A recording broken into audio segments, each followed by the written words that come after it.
கட்சியினர் யாரும் விருப்ப மனுக்களை பெற பனையூரில் உள்ள தலைமை அலுவலகத்திற்கு வர வேண்டாம் என தாவேக தலைமை அறிவுறுத்தியுள்ளது. செய்தியாளர் யுவராஜ் இணைப்பில் இருக்கிறார். யுவராஜ், வணக்கம். கட்சியினருக்கு தமிழக வெற்றிக் கழகம் அறிவுறுத்தல்களை வழங்கியுள்ளது, விவரங்களை சொல்லுங்க. வணக்கம். தமிழக வெற்றி கழகம் 234 தொகுதிகளிலும் போட்டியிடுவதற்காக விருப்ப மனுக்களை வேண்டியோர் கட்சியினுடைய தலைமை அலுவலகத்தில் பெற்றுக் கொள்ளலாம் என்று அறிவிப்பு ஒன்றை கடந்த 2 தினங்களுக்கு முன்பாக வெளியிட்டிருந்தது. அதாவது இன்று பிப்ரவரி 6ஆம் தேதி முதல் பிப்ரவரி 14ஆம் தேதி வரை இந்த ஒரு வார காலகட்டத்திற்குள் விருப்ப மனுக்களை நேரில் கட்டணம் செலுத்தியும் அந்த படிவத்தை பெற்றுக் கொள்ளலாம் என்று அறிவுறுத்தப்பட்டிருந்தது.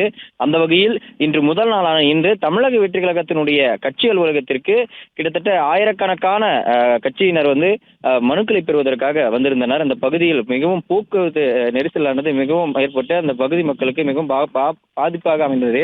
அந்த வகையில் அங்க இருக்கக்கூடிய பொதுமக்களும் குடியிருப்பு வாசிகளும் இது தொடர்பாக புகார் எழுப்பி இருக்கக்கூடிய நிலையில் கட்சியினர் யாரும் இந்த மனுக்களை பெறுவதற்காக பனையூர் அலுவலகம் வர வேண்டாம் என்று கட்சியினுடைய தலைமையானது அறிவித்திருக்கின்றது. அந்தபடி போக்குவரத்திற்கு எந்தவித இட நெருக்கடியும் ஏற்படக்கூடாது என்பதை முழுமையாக கவனத்தில் கொண்டுள்ள காரணத்தினால் கட்சியினர் யாரும் விருப்ப மனுக்களை நேரில் பெறுவதற்கு வர வேண்டாம் என்று தெரிவிக்கப்பட்டிருக்கின்றது.